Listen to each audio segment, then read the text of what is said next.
Камин требует к себе достаточно аккуратного, квалифицированного и бережного обращения. Его неправильная эксплуатация может привести к ряду негативных последствий, выражающихся, например, в снижении эффективности его тепловой работы или ухудшении внешнего вида. Грубое нарушение правил эксплуатации камина может обусловить даже его разрушение. Вот некоторые советы по эксплуатации камина, позволяющие предотвратить подобные нежелательные моменты. Не рекомендуется топить только что сложенный камин в течение первых 2 недель. Это время необходимо для завершения процессов испарения влаги, скопившейся при монтаже. По истечении этого срока, в течение 10 дней, 2 раза в день следует проводить кратковременную топку до 30 минут с небольшим количеством дров. Для ухода за камином пользуйтесь специальным набором инструментов, необходимых для поддержания огня в топке и уборки мусора, кочергой, совком, щипцами, щеткой и так далее. Воспользуйтесь декоративной металлической решеткой не только для защиты от выстреливающих углей, но и ради безопасности, особенно когда в доме присутствуют дети. Сажу, образовавшуюся в дымоходе, можно выжечь с помощью осиновых дров или сухими картофельными очистками. Очищать камин от сажи и проводить проверку его состояния необходимо перед началом, а также в течение всего отопительного сезона, не реже 1 раза в 3 месяца. Это можно сделать как через дымовую трубу, так и снизу, через топочное отверстие. В процессе эксплуатации камина следите за тем, чтобы в дымоход не попадали атмосферные осадки. Сырость в топливнике вызывает появление неприятного запаха.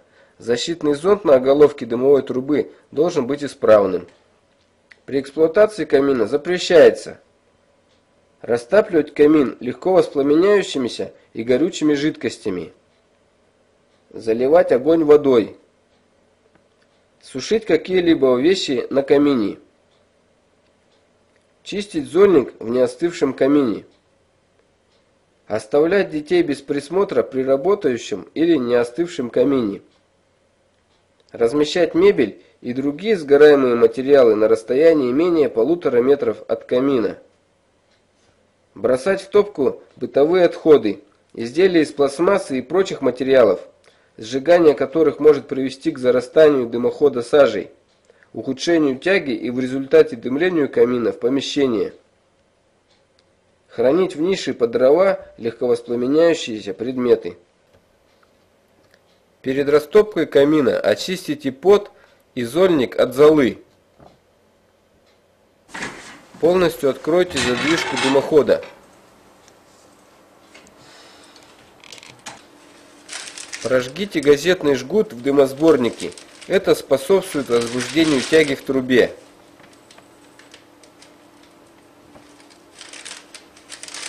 Сложите дрова шалашиком или клеткой. Длина дров не должна превышать 2/3 ширины портала. Лучины и бумагу для растопки нужно расположить по возможности ближе к задней стенке топливника.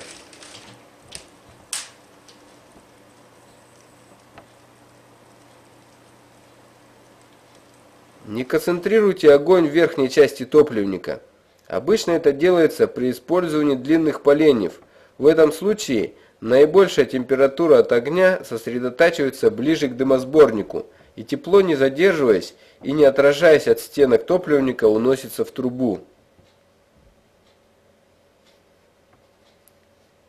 Когда огонь разгорится, неплохо закрыть каминный кран, который не позволит искрам влетать в комнату. В то же время закрытый кран лишает комнату значительной части тепла, получаемого от огня. Если вы предпочитаете топить камин с открытым экраном, следует постоянно следить за искрами и угольками и отодвинуть подальше от огня ковры, коврики и другие легко воспламеняющиеся материалы. Заметив, что пламя становится вялым, поворошите огонь, то есть с помощью кочерги или каминных щипцов несколько измените положение дров так, чтобы воздух более равномерно обтекал их. Впрочем, для получения максимального количества тепла вовсе не нужно, чтобы огонь в камине ревел.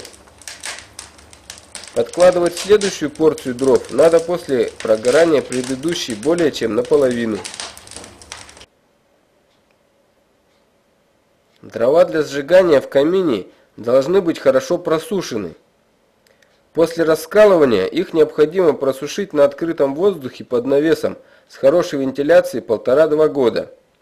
Сырые дрова плохо горят, они не позволяют создать топливнике необходимую температуру, и камин может поддымливать. Кроме этого, топка сырыми дровами приводит к образованию конденсата и сажи в дымоходах.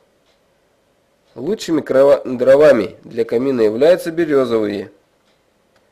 Не рекомендуется топить камины хвойными породами без ограждающей сетки, так как при вскипании смолы древесины происходит выбрасывание углей из камина.